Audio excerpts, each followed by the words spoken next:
What's up, everyone, and welcome back to the channel. The Battlefield 6 open beta first weekend just concluded.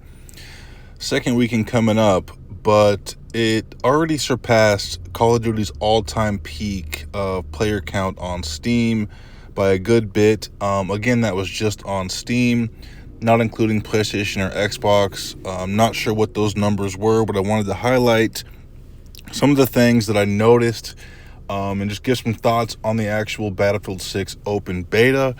We're going to be going over movement, gunplay and sniping, maps, map flow, hologram kill cam, the hit detection, recon gadgets and UAV ability, sound design, the fact that there's no server browser and why it's needed for the community, and just general fun, and then vehicles.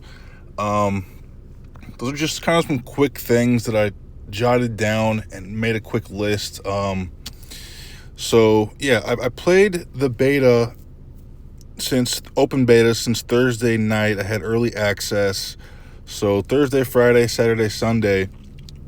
So starting with the movement, I felt that it was really well done, very similar to Battlefield 3 and 4.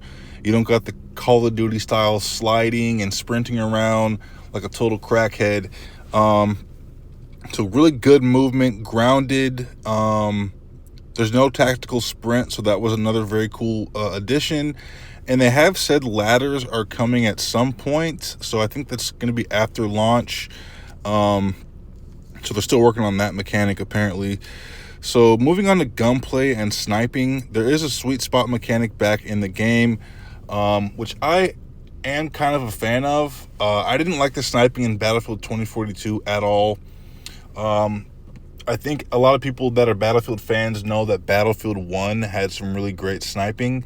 I think Battlefield 6 is kind of returning to the good sniping that I like. 2042 had really weird bullet drop. I was not a fan of that. I know Battlefield Grandpa was, but I wasn't. I think sniping is better in Battlefield 6. They have said they're going to reduce the sniper glint, so that was another thing that's going to be coming. So maps and map flow. The maps are really well done. I think this game is going to excel within like the urban areas.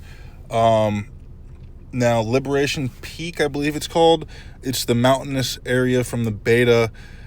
It was kind of a sniper fest once you get towards the A objective.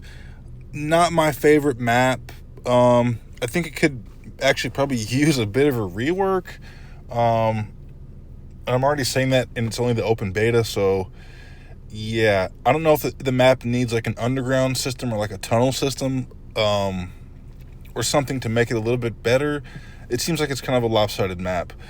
But like I said, the urban maps are really well done. I think it's Siege of Cairo, and I forgot the other map name, but they're really fun. Dense maps, really cool, really good map flow. So yeah, one of them's kind of like has like a almost a forest area next to the urban setting of the village or the town or whatever you want to call it. But so the maps are actually looking like really good so far. So on the kill cam, when you get killed, it shows like a red, almost like a hologram type of thing of where the player was when they killed you.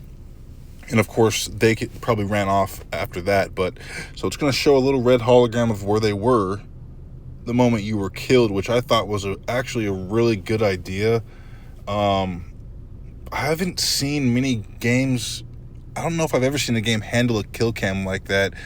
It's not the Call of Duty style where it shows the person actually killing you from their point of view. It just shows a hologram of where they were. So hit detection next up was a really almost perfect, I want to say. I felt like the game had really great hit detection from hip firing to, of course, ADS.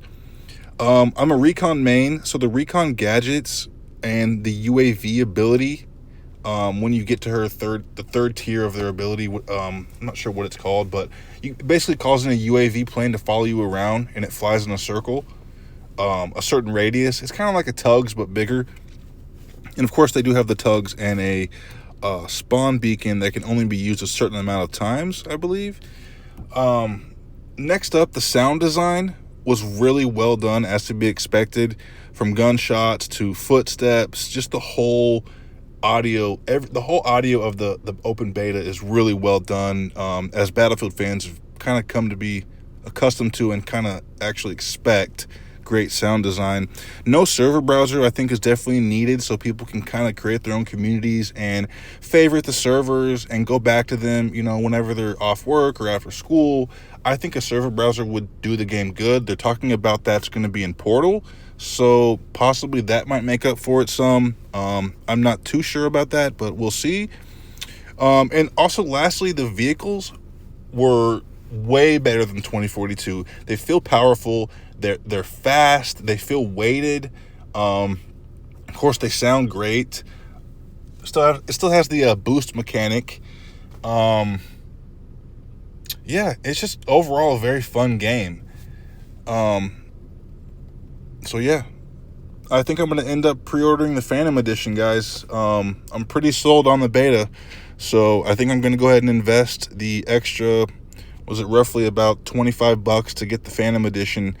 I think those skins that it comes with is going to be really cool. So you get one of those skins per class, all black Phantom Squad skins there, and then some weapon skins, battle pass, tier skips, stuff like that. I guess a Battlefield BF Pro token, not sure what that is, but I think you maybe get extra XP or something. But yeah, guys, I'm sold. Really hyped on the game. I know pretty much everybody that I know is also hyped on it. So can't wait to hop back into the open beta second weekend coming up in a few days. And I hope to see you out there on the battlefield. Peace out. Catch you next time.